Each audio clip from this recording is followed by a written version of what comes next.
नमस्कार प्यारे बच्चों, एक बार TNI के मंच पर फिर से आपका स्वागत है। तो जैसा कि आपको पता बेटा, नेट में जो यूनिट 9 है उसमें निबंध को शामिल किया गया है। हम पिछली क्लासेज में 2 निबंध कर चुके हैं जो नेट में शामिल हैं। कुल मिला के बेटे 11 निबंध आपके पाठ्यक्रम में है नेट वाले में। तो आज तीसरा निबंध करेंगे।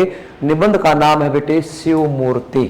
बड़ा अच्छा निबंध है शिव मूर्ति। इस निबंध के माध्यम से पहले तो ये पूछ लेंगे बेटा, ये जो निबंध है ये निबंध किसका है, अर्थात किस निबंधकार का निबंध है।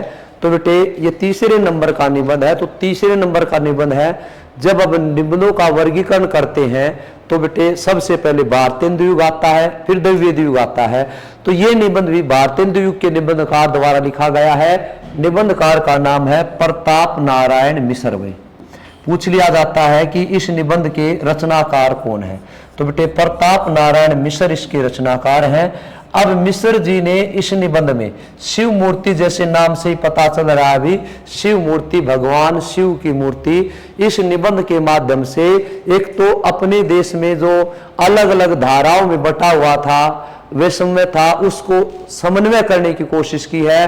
दूसरा ये बताया है कि भगवान को हम कैसे प्राप्त कर सकते हैं। तीसरा ये बताया है कि जो मूर्तियां हैं ये अलग अलग रंग की क्यों बनी होती हैं, किस रंग का क्या महत्व है, अलग अलग धातुओं की क्यों बनी होती हैं। तो बेटे बारी बारी एक एक पॉइंट पर चर्चा करते हुए आगे बढ़ेंगे।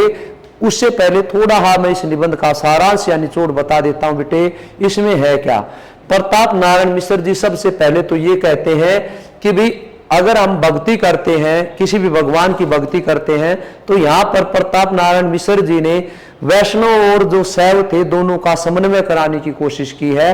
तो जो भक्ति करते हैं, हम जिस भी भगवान की भक्ति करते हैं उस पर हमें विश्वास होना चाहिए, अटूट विश्वास होना चाहिए। यूं नहीं कि भी हम भक्ति शुरुआत करते हैं भक्ति की, और शुरुआत करने के कुछ समय बाद हम भी हमारा काम नहीं हो रहा, पता नहीं भगवान हमारे ऊपर खुश होगा या नहीं, उसकी दया होगी या नहीं, हम बीच में उसको उसकी भक्ति को छोड़ देते हैं। एक तो ये कहा कि भी आप भगवान पर अटूट विश्वास रखिए अगर आप भक्ति करते हैं, क्योंकि भगवान की जो मूर्ति है वो पत्थर की इसीलिए बनी होती है क्योंकि पत्थर काफी मजबूत होता है। तो भगवान के प्रति आपका विश्वास भी मजबूत होना चाहिए। भी अगला जो पॉइंट है ये बताने की कोशिश की गई है कि भी इसमें कि भी या तो आप भक्ति करो मत, और भक्ति करो तो प्रभु पे पूर्णतः विश्वास करो। इस बात का समर्थन कर रहे हैं लेखक।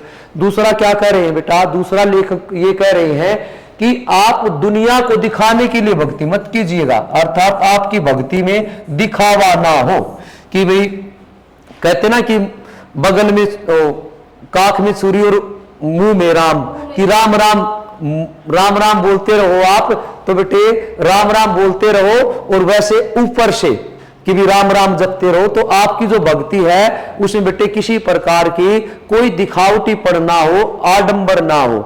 उसके बाद आगे चर्चा करते हैं कि भी फिर आता है कि ये मूर्तियां अलग अलग रंग की क्यों बनाई जाती हैं। तो बेटा यहां लेखक ने 3 रंगों पर चर्चा की है कि भी 3 रंग की मूर्तियां होती है। आप भी देख लेना, जब आप मंदिर जाते हो तो ज्यादातर 3 रंग की मूर्तियां मिलती हैं बेटा। एक तो सफेद कह लो या सफेद कह लो बेटा, दूसरा लाल रंग है, और तीसरा बेटे काला रंग है। तो वैसे मैं सारांश बता रहा हूं, फिर बेटा इसके जो पॉइंट होंगे उन पर बारी बारी फटाफट चर्चा कर लेंगे, क्योंकि निचोड़ और कंक्लूजन इस सारांश में निकल जाएगा। तो यहां पर लेखक कहते हैं कि जो सफेद रंग की ही मूर्ति क्यों बनाई जाती है। भाई सफेद रंग की मूर्ति इसलिए बनाई जाती है कि भगवान बिल्कुल साफ है, बिल्कुल पवित्र है। तो भगवान के प्रति जो आपका विश्वास है वो बिल्कुल साफ और पवित्र होना चाहिए, उसमें किसी भी प्रकार का किसी प्रकार का बेटे धब्बा दाग या छल ना हो। आप स्पष्ट रूप से बिल्कुल बेदाग भगवान की भक्ति कीजिए, इसलिए सफेद मूर्ति बनाई जाती भगवान की। अगला जो रंग है वो लाल है। लाल रंग इसलिए लाल रंग की मूर्तियां होती है, जैसे आप हनुमान जी की मूर्ति देखते हो, गणेश जी की मूर्ति देखते हो, तो कई जगह लाल रंग की मिलती है। या जैसे हम बाजार से दिवाली पे मूर्ति लेके आते हैं लक्ष्मी जी की, गणेश जी की, तो बेटा ज्यादातर सफेद और लाल रंग की मिलती हैं। वो लाल रंग की इसलिए क्योंकि भगवान के अंदर सब कुछ है, अर्थात रजगुण है उसके अंदर, पूरा का पूरा सौंदर्य भगवान के अंदर है। और अगर आप भगवान में विश्वास करते हो तो ये जो सारी सृष्टि है ये आपको सौंदर्य में नजर आएगी, सब कुछ, ये सृष्टि, ये दुनिया, ये समाज अच्छा लगेगा। और अगर आपका भगवान में विश्वास नहीं है तो आपको कुछ भी अच्छा नहीं लगता। अर्थात लाल रंग जो है उसकी प्रगति का, सौंदर्य का, या बेटे यूं कह सकते हो कि उसकी यश का प्रतीक है। अब काले रंग की मूर्तियां क्यों होती हैं? देखिए, काले रंग की मूर्ति अगर आप उज्जैन जाओगे तो महाकाल है, भगवान शिव की काले रंग की है, शनिदेव महाराज की काले रंग की मूर्ति होती है। तो काले रंग की मूर्तियां क्यों बनाई जाती हैं? जैसे भी एक कहावत है कि भी एक अलंकार भी है कि भी विरोधाभास अलंकार है, जो जो बढ़े श्याम रंग त्यो तो उज्जवल होए, कि जैसे जैसे काला रंग बढ़ता है मैं वैसे वैसे उज्जवल या पवित्र या निर्मल होती जा रही हूं या होता जा रहा हूं। तो बेटे काला रंग मूर्ति का इसलिए होता है कि भगवान की भक्ति का अगर एक बार आपके मन पर असर पड़ गया तो फिर और किसी की भक्ति में आपका मन, आपका दिमाग रमना नहीं चाहिए। भगवान बिल्कुल की भी अब काले रंग पे और कोई रंग नहीं चढ़ सकता, और किसी भी रंग पे जैसे आप लाल रंग में हरा रंग मिलाओगे काला रंग हो जाएगा, अलग अलग, क्योंकि हमारे 7 प्राथमिक कलर हैं, बाकी सारे कलर तैयार किए जाते हैं, लेकिन काला जो रंग है उस पर कोई रंग नहीं चढ़ता। तो काले रंग की मूर्तियां की भी एक बार भगवान का रंग चढ़ गया आपके दिलो दिमाग पर तो फिर आपके ऊपर कोई और रंग नहीं चढ़ना चाहिए बेटे। ये है बेटे मूर्तियों के रंग का महत्व। अब बात करते हैं कि कुछ लोग क्या कहते हैं कि भी कुछ लोग कहते हैं कि जी प्रेम में बड़ी शक्ति है, तो ये कहता है कि जी प्रेम में बड़ी शक्ति है, कुछ कहते हैं नहीं प्रेम झुक जाता है, प्रेम ये हो जाता है, कुछ कहते हैं कि जी प्रेम को इस तरह पर ही मानते हैं कि प्रेम ही भगवान है, जैसे अपने सूफी कवि मानते थे। तो यहां पर लेखक क्या कहते हैं? यहां पर लेखक कहते हैं कि भी बिल्कुल प्रेम में शक्ति है, लेकिन याद रखना प्रेम से हम भगवान को प्राप्त कर सकते हैं। एक तो भगवान को प्राप्त करने का रास्ता बताया यहां पर लेखक ने कि अगर हम भगवान को प्राप्त करना चाहते हैं तो केवल और केवल प्रेम से कर सकते हैं, छल से नहीं कर सकते, गुस्से से नहीं कर सकते। इसीलिए जब आप जैसे मंदिर जाते हैं तो सभी एक समान भाव से, वो नहीं कि भी मैं बड़ा हूं मैं राजा हूं, पहले ऐसे होते थे। जैसे भी रामानुजाचार्य के समय में भक्ति के दरवाजे केवल 2 वर्गों के लिए खुले हुए थे, उसके बाद रामानंद जी ने सभी के लिए खोल दिए, तो प्रेम से। अब दूसरी बात बोले, अगर आप भगवान को प्राप्त करना चाहते हो और आपके अंदर अभिमान है तो आप कभी भी भगवान को प्राप्त नहीं कर सकते। आपके अंदर अभिमान है, आपके अंदर घमंड है, तो कभी आप भगवान को प्राप्त नहीं कर सकते। यहां पर कबीरदास जी का एक मुझे दोहा याद आता है कि भी जहां पर मैं है वहां पर मैं नहीं हूं, जहां पर मैं नहीं है वहां पर मैं हूं। अर्थात मैं बोले तो अहंकार, मैं बोले तो अभिमान, मैं बोले तो ईगो। अगर ईगो है तो भगवान ये कहता तेरे अंदर अहंकार है तो मैं कभी नहीं आऊंगा तेरे पास, और अगर तेरे अंदर मैं नहीं है, अहंकार नहीं है, तो मैं हमेशा तेरे साथ रहूंगा। तो बेटा इस तरह से कि अगर आपको भगवान की प्राप्ति करनी है तो आपको अभिमान भी त्यागना पड़ेगा, आपको द्वेष भी त्यागना पड़ेगा, आपको गुस्सा भी त्यागना पड़ेगा। उसके बाद बेटे अगली एक और बात कही है कि भी देखिएगा ये वैष्णव और शैव को तो समन्वय करा ही रहे हैं, साथ साथ ये निर्गुण भक्ति को भी नकार नहीं रहे। इन्होंने कहा कि जिस तरह से आप पूरी धरती पे अमेरिका चले जाओ, ब्रिटेन चले जाओ, ऑस्ट्रेलिया चले जाओ, कनाडा चले जाओ, खुश होते वहां जा रहे हैं, स्वीडन चले जाओ, जहां भी जा रहे हैं, भी कहीं भी चले जाओ, बोला प्रत्येक धरती पर बेटा 2 चीजें मिलती है। एक तो पृथ्वी मिलती है, कहीं भी चले जाइएगा पृथ्वी मिलती है, और बेटे जी सांस कह सकते हो, वायु कह सकते हो। पृथ्वी और वायु मतलब पृथ्वी का मतलब यहां पर मिट्टी है कि भी मिट्टी और वायु प्रत्येक जगह मिलती है भाई, मिट्टी और वायु। तो इसी तरह से भगवान प्रत्येक जगह है, जहां पर भी आप सच्चे मन से दिल से भगवान की भक्ति करोगे बेटे, भगवान वहीं पर आपको मिल जाएगा। एक और बात, अब मूर्तियों के आकार को लेके लेखक बताते हैं कि मूर्तियों का ऐसा आकार क्यों बना। तो आकार में जैसे निबंध का नाम है शिव मूर्ति, तो बेटे शिव की मूर्ति की कम सबसे ज्यादा बेटे शिवलिंग की पूजा होती है। तो बोला जो सगुण रूप से भगवान की भक्ति करता है, अलग अलग धर्मों वाले इसका मजाक उड़ाते हैं कि भी किसी भी चीज की, तो बोला भी भक्ति करने के लिए एक चिन्ह की जरूरत थी हमें, चिन्ह की जरूरत थी और उस चिन्ह के लिए बेटा किसका क्या चिन्ह पकड़े। तो सबसे पहले कि भी हमने जो शिवलिंग है अर्थात भगवान शिव का चिन्ह मानना था, वो अब चिन्ह मान के अब उसके जैसे देखिएगा बेटे शिवलिंग का आकार ऐसा होता है, ठीक है। तो जब हम इसकी भक्ति करते हैं तो बोला ये एक तो चिन्ह चाहिए था हमें भक्ति करने के लिए, जरूरी नहीं कि हमारा देवता ऐसा है, बोला किसी ने उसको देखा नहीं है, चाहे विष्णु के रूप में है, चाहे शिव के रूप में है, चाहे राम के रूप में है, किसी ने उसको नहीं देखा है। तो उसके लिए एक ऐसा आकार क्यों दिया, क्योंकि ये गोलाकार भी है, गोलाकार गोल मटोल, अर्थात भगवान के उसमें, भगवान मतलब किस रूप में कहां पर मिल जाए, एक तो इस चीज का ध्यान रखना है। एक नहीं कि भी भगवान में जब आप रम जाते हो तो सब गोलमाल हो जाता, मतलब अगर आप सही मायने में आप भगवान को प्राप्त करते हो या भगवान की प्राप्ति होती है तो हम अपने आसपास की दुनिया को भूल के सब इसी में गोलमाल हो जाता है। इसलिए गोल आकार है बेटा इसका, ये लेखक बता रहे हैं भाई, ठीक है। तो प्यारे बच्चे आखिर में ये कहते हैं कि भाई जिस तरह से समाज में अलग अलग उसको अलग अलग नाम दिया जाता है, इस तरह से हमारे भगवान भी अलग है, एक ही है लेकिन अलग अलग नामों से जाना जाता। कोई ईश्वर को बेटे कोई इंद्र कहता है, कोई शिव कहता है, कोई हनुमान जी कहता है, बोला है अलग अलग ही, और ये अलग अलग नामों से इनको बेटे जाना जाता है। भगवान एक है, अलग अलग नाम है। अब एक बार बेटा इस पर विस्तार से चर्चा करते हैं, पेपर में पूछा जाएगा, एक एक पॉइंट को थोड़ा पीडीएफ में देखते हुए कि क्या होता है कि सारांश जब बताया जाता है, सारांश का मतलब निचोड़ होता है, कुछ पॉइंट ऐसे होते हैं जो पेपर में पूछ लिए जाते हैं और उस सारांश में हो सकता है भी वर्बली टीचर बता रहा तो ध्यान नहीं रहते, तो बेटे एक बार मोटे मोटे इन पॉइंटों को देख लीजिएगा क्योंकि पेपर में आता है। सबसे पहले तो ये पता होना चाहिए कि इस निबंध के रचनाकार कौन है।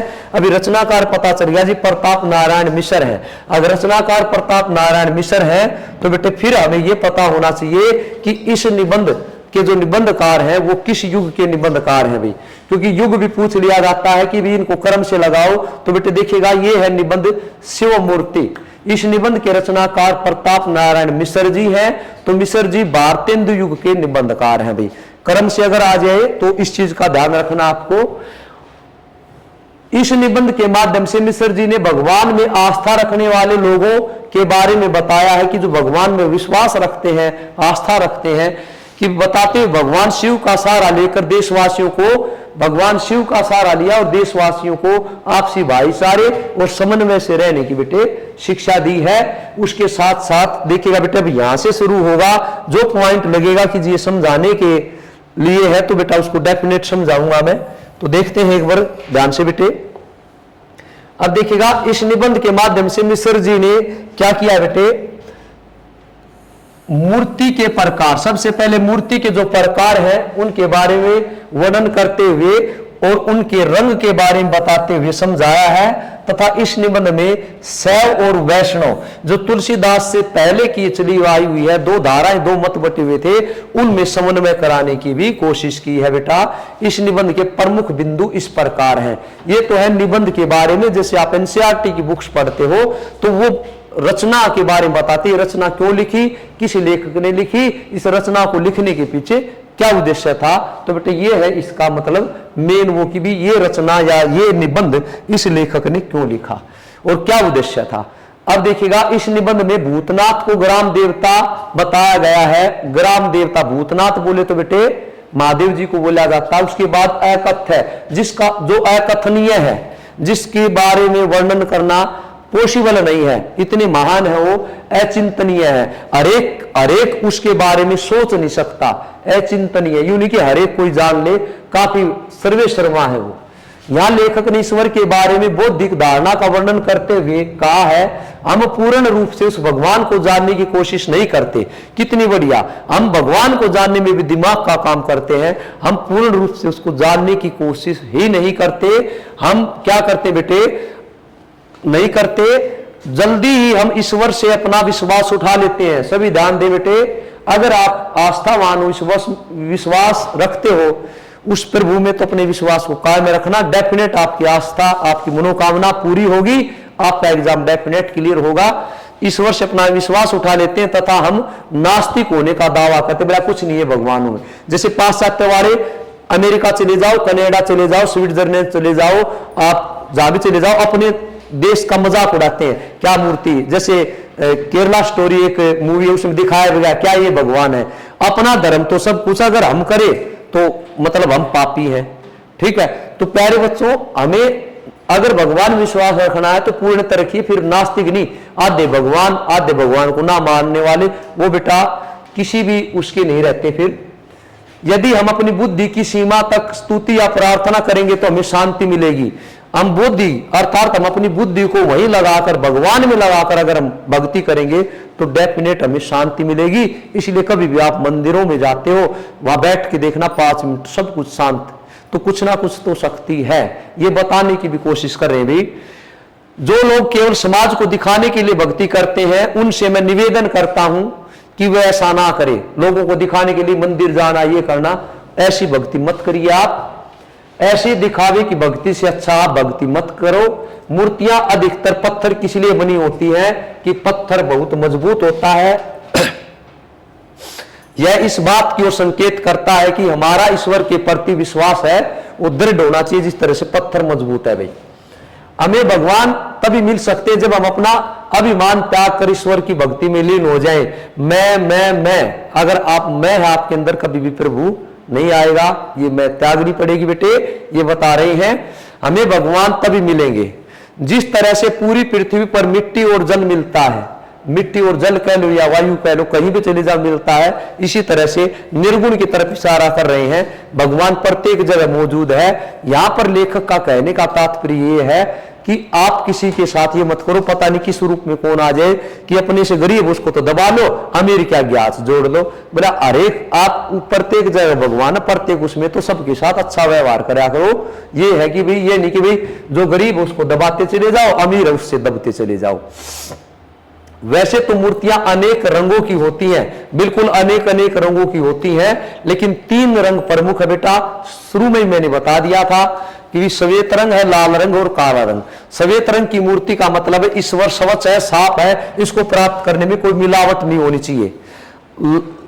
कोई किसी प्रकार की मिलावट नहीं प्राप्त करेंगे, नहीं, बिल्कुल निश्चल रूप से आप इसको प्राप्त कीजिएगा बेटे।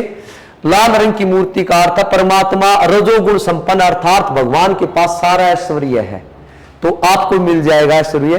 क्योंकि जो जिसके पास ऐश्वर्य नहीं होता वो मुरझा जाता, सांवला पड़ जाता, कमजोर। तो भगवान की लाल रंग की मूर्तियां इसीलिए है बेटे। आगे बढ़ते हैं।